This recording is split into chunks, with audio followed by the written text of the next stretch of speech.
Hello friend, welcome to my channel छोटी सी रसोई।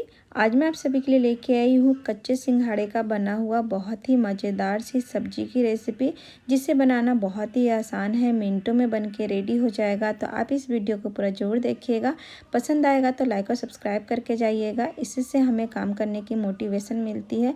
नई नई वीडियो आपको आसान तरीके से आप किस तरह से बना सकते हैं वो मैं लेके आती हूँ अपने चैनल पर। तो ज़रूर से ज़रूर इस वीडियो को पूरा देखें। तो इसके लिए मैंने यहाँ पे आधा किलो कच्चा सिंघाड़ा लिया है, जिसे हम व्रत में खाते हैं। बॉईल करके व्रत में खाते, नहीं तो कई लोग इसे कच्चा है तो ऐसे ही खा लेते हैं। इसमें हम पानी डाल देंगे और पानी डालने के बाद मैंने एक प्याज और एक टमाटर को इसमें ले लिया है और साथ में मैं 5 से 6 लहसुन की कलियां एक प्लेट में करके मैंने इसे डाला है अलग से, जिससे कि ना जो हमारी गंदगी हल्की फुल्की रह जाती है ना सिंघाड़े के अंदर, वो हमारे प्याज में ना जाए जब साथ में ये पके। तो इसमें मैंने 5-6 काजू भी डाल दिया है। अगर आप नवरात्रि में भी बनाना चाहते हैं तो आप इसको बना सकते हैं।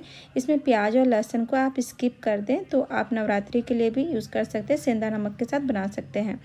इसको हम 2 सीटी आने तक बस पकाएंगे। इतने में हमारा जो सिंघाड़ा है ना वो अच्छे से पक जाएगा। तो उसके बाद जब इसका सीटी हवा निकल जाए, मतलब अंदर से स्टीम निकल जाएगा, उसके बाद आप इसको छान लीजिए और इसके जो छिलके हैं ना उसको निकाल लीजिए। बहुत ही आसानी से इसके छिलके निकल जाते हैं।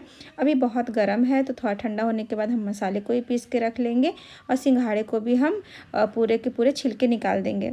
इसके बाद मैंने एक कढ़ाई ली है जिसमें 1 चम्मच ही मैंने तेल लिया है और इस सिंघाड़े को हम इसमें हल्का सा भून लेंगे।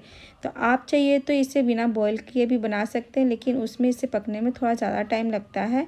आप छिलका निकाल के इसे रोस्ट करके भी बना सकते हैं, भून के मतलब। इसमें थोड़ी सी हल्दी डाल देंगे। आप चाहिए तो इसे डीप फ्राई भी कर सकते हैं, लेकिन मैं यहाँ पर बहुत ज़्यादा तेल नहीं यूज़ करती हूँ अपनी सब्जियों में, क्योंकि खाना तो हमें ही है। इसके लिए मैं इसको सैलो फ्राई ही कर रही हूँ। बाद में मैंने फिर से उसी कढ़ाई में 1 छोटा चम्मच तेल लिया है सरसों का। आप जो भी तेल खाते हैं वो ले लो और जो आप व्रत में खाते हैं उसे ले लीजिए। इसमें थोड़ा सा जीरा, तेज़पत्ता, हरी मिर्च और दालचीनी डाल के मैंने इसको एक तड़का लगाया है। उसके बाद हमारा जो पिसा हुआ मसाला है ना, जिसे हमने बॉईल करके पीसा है, उसको हम डाल देंगे इसके अंदर। इसे हम अच्छे से पीस लेंगे। तो जो भी मिक्सी के जार में भी जो हमारा पानी रहेगा ना उसको भी हम इसमें डाल देंगे। अच्छे से जो मसाला रहेगा पानी डाल के आप इसमें डाल दीजिए। और उससे क्या होता है ना कि एक तो जब हम मसाला भूनेंगे ना 8-10 मिनट के लिए, तो पकेगा और चिपकेगा नहीं। इसके लिए इसमें थोड़ी सी हल्दी, 1 छोटा चम्मच हम धनिया पाउडर, आधा छोटा चम्मच मैंने लाल मिर्च पाउडर, आधा छोटा चम्मच मैंने गरम मसाला भी डाल दिया है। और यहाँ पे कलर के लिए मैंने काश्मीरी लाल मिर्च डाला है। आप इसे स्किप कर सकते हैं। इसको हम अच्छे से भून लेंगे। तो क्योंकि ये थोड़ी सी पतला भी हो गया पानी डालने से, तो बिल्कुल भी चिपकेगा नहीं और मसाले भी हमारे बहुत अच्छे से पक जाएंगे। तो क्योंकि हमने तेल कम डाला था तो साइड से तो तेल छोड़ेगा नहीं, लेकिन मसाला हमारा इतने टाइम में पक गया है। अब हम इसमें सिंघाड़ा डाल देते हैं। हमने आधा किलो सिंघाड़ा बॉईल किया था, लेकिन उसी समय कई लोगों ने खा लिया था, थोड़ा ही बचा है। इसमें हम पानी डाल देंगे, अपने अकॉर्डिंग हम पानी डाल दें। लास्ट में आप थोड़ा सा इसमें कसूरी मेथी डाल दें, इससे फ्लेवर बहुत अच्छा आता है। टेस्ट के अकॉर्डिंग आप इसमें नमक डाल दें और थोड़ा सा गरम मसाला ऊपर से और डाल दें। बस ये खाने में इतनी टेस्टी लगती है। आप इसको पूड़ी पराठे के साथ एंजॉय कीजिए, बहुत ही अच्छा लगेगा।